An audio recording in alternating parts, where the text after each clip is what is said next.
Good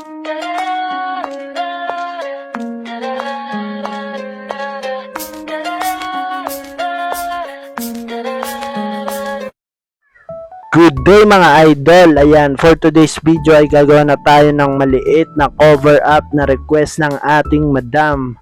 Ayan, bali dinayo po pala tayo ni madam, bali nag-inquire po siya sa atin at may gusto po siyang ipa-erase na king na design at ito yung request ng ating madam.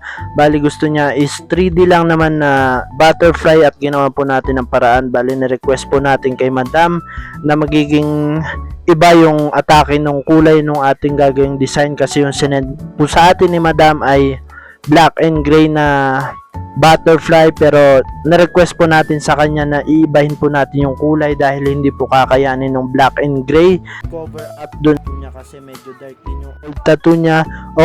Okay lang naman po siya kung medyo hindi naman dark, pero dahil dark po siya ay ginawan po natin ng paraan.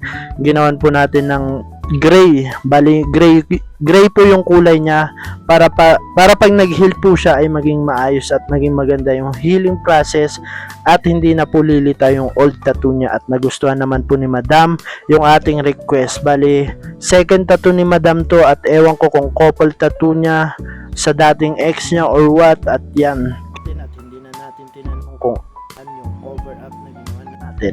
At ito mga sir and ma'am, bali request ng ating madam ay gagawing 3D nga at yan. Bali yung design niya po kasi is walang shadow effect, kaya tayo na lang po yung gumawa ng paraan kung paano natin gagawing 3D effect yung tattoo design niya. At yan, ang ginamit po pala nating needle po dyan ay gumamit po tayo ng 5RL at ginamitan natin ng 11M1 at 7RS. Yan lang naman po yung ating ginamit.